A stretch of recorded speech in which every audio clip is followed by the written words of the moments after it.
Hey guys, today I'm gonna be showing you how I identify my Bratz dolls and how I fix them, like clean them up when I get them secondhand. So I just brought this shelf into my room.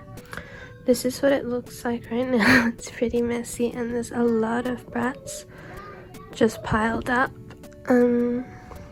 So the ones I have here, and here are already identified and they're all properly dressed in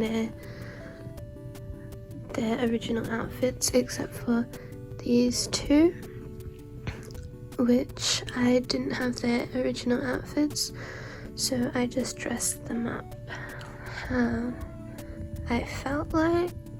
So the way that I used to identify Bratz dolls was not really very conventional. Like, it didn't work very well with like this doll, for example. I know this is a Yasmin because of the dot on her cheek, and I would just search like Yasmin blue eyeshadow to try and find a photo of this doll and then find out the name, which was a very slow process. I would also use the Flickr account and collection videos of 1,000 Splendid Dolls. So I would like look at her pictures and see if I had any of the same dolls. So that way was pretty good. But this was before I discovered Lookin' Bratz website, which actually has every single doll on it in the database, so it's actually a lot more useful because it has every single thing in order, and yeah, and it has all the pictures. So I'll be putting links to all the websites I use in the description box.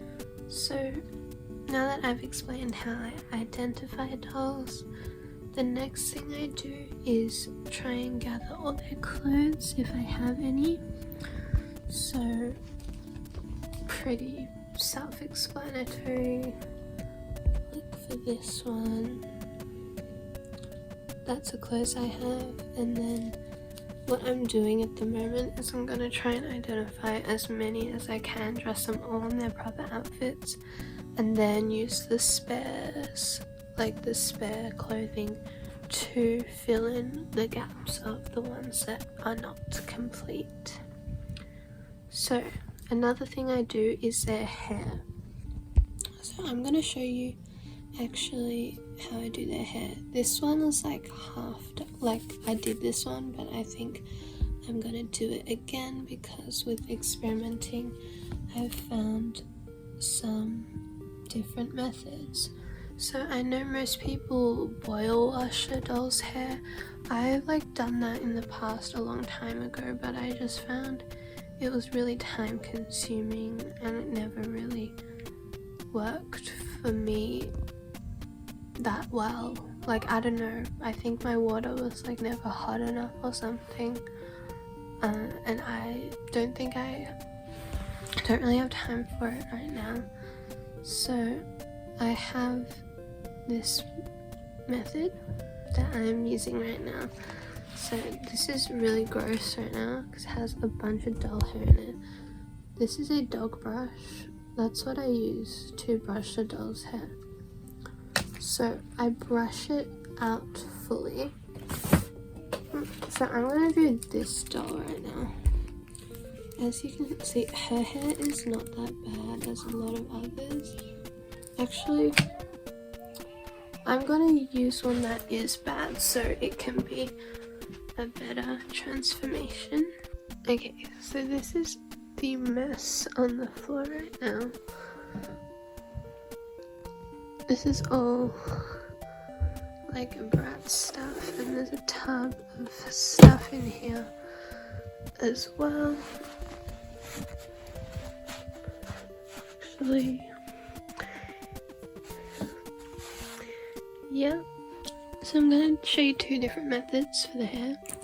One for straight hair and one for curly hair, because I do it a little bit differently. So as you can see, this is what her hair looks like right now. I'm just going to brush it until it's completely smooth with the dog brush. So now I've finished brushing the hair. As you can see, it's completely smooth. It's like there's no knots in it, and using the dog brush, it's pretty quick, just like maybe 2 minutes per doll. So yeah, but as you can see, it's very like fluffy and puffy, which is what the brushing does. So what I do is I use some hair gel. This is just like the cheapest hair gel from the supermarket. And with the straight hair, actually with both methods, I actually should have shown you the curly one first, but you just put like a little bit in the hair,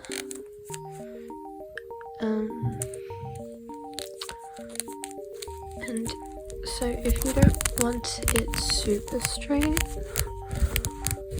then you can just put a little bit and spread it all around the hair, and it'll get it to a stage where it's just like settles it down and it's not so puffy as it was before. So this is what it looks like after just a tiny bit of gel, just to settle down all the puffiness. But if I want it to be really straight and slick, I actually do another method again.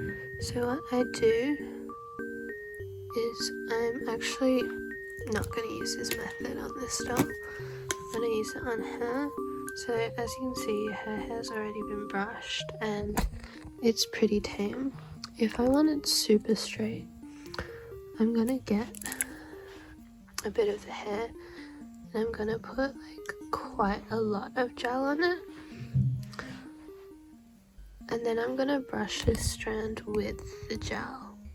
So this is what the strand looks like after I brushed it with the gel. As you can see, it's super straight and slick.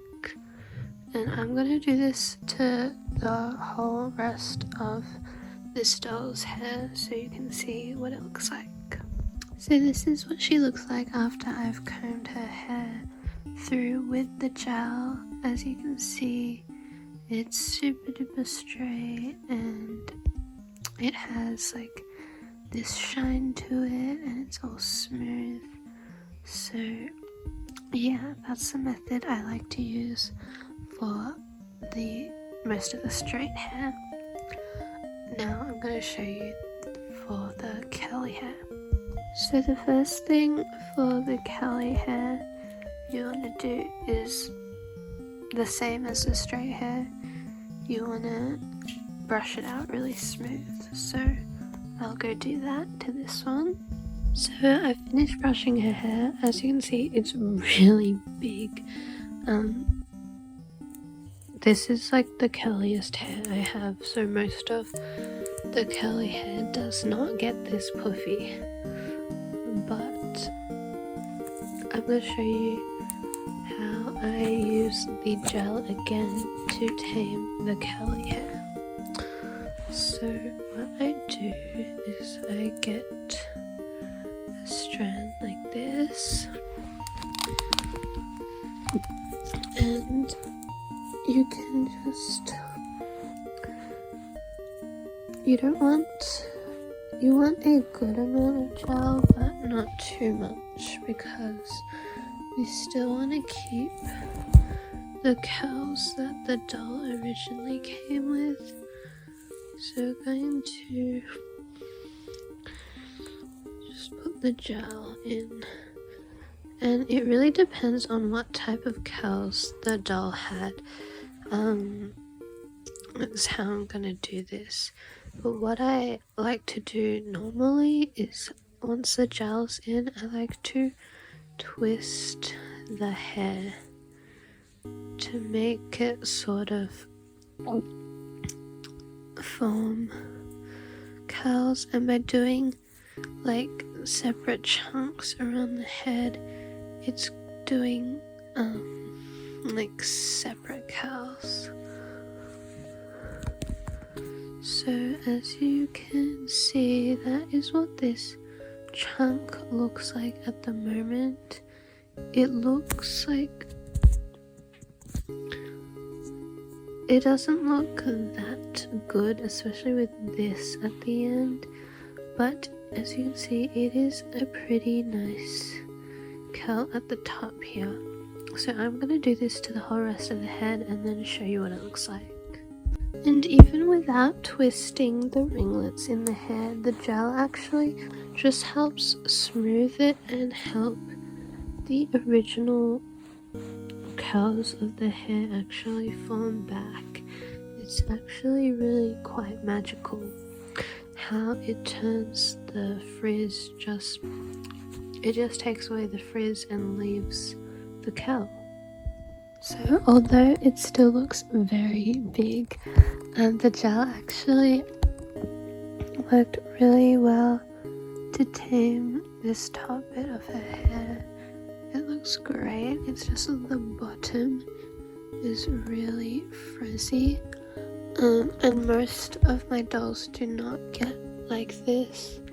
Most of them, the curls get to a tamed level, but because this one is so curly, I think I will have to trim some of the hair off.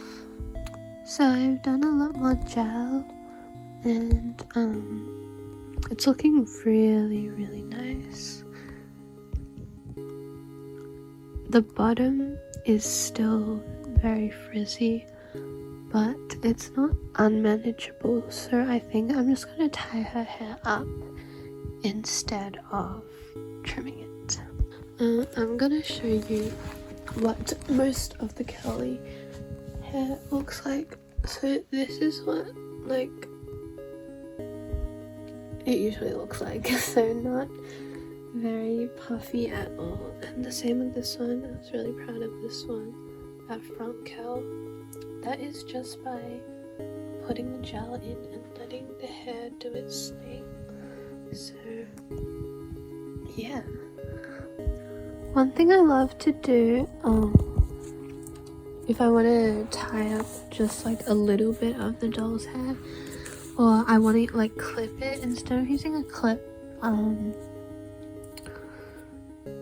dolls can't, like there are some dolls that have these tiny doll clips. They don't work very well. They can't hold any hair. So what I actually like to use is doll bracelets. So I really like to use these for tucking away like the behind the ear hair look, like this. Like, it works really well, it holds the hair there and it looks really cute. So I did the same with my girls' night out Dana there. Yeah, so I just think it works really well. So if you need something to tie the hair back like that, try the bracelets. Yeah, so the great thing about Bratz dolls is that they all have unique faces. Like, there's like, this is a pile of unidentified Yasmins at the moment, but they all have different faces. Like, no two Yasmins are exactly the same. There are some, there's like a few instances where they will be the same, like this one right here. I'm a little unsure if it's styling Fiona or Princess Fiona, but that's really rare. Most of them are really unique. So if you go on the Lookin' Bratz website, you will be able to find the dolls if you look through every single page. But yeah, so this is what I have right now. I'm doing them in categories because I was inspired by ex-Canadensis, because originally I was putting them in order when they came out, but that wasn't working too well. So yeah, I will have a Bratz collection video coming soon when I finish cleaning up all these dolls, and feel free to comment anything else you want to see to do with Bratz or anything else. And yeah, that's all, and I will see you next time. Bye!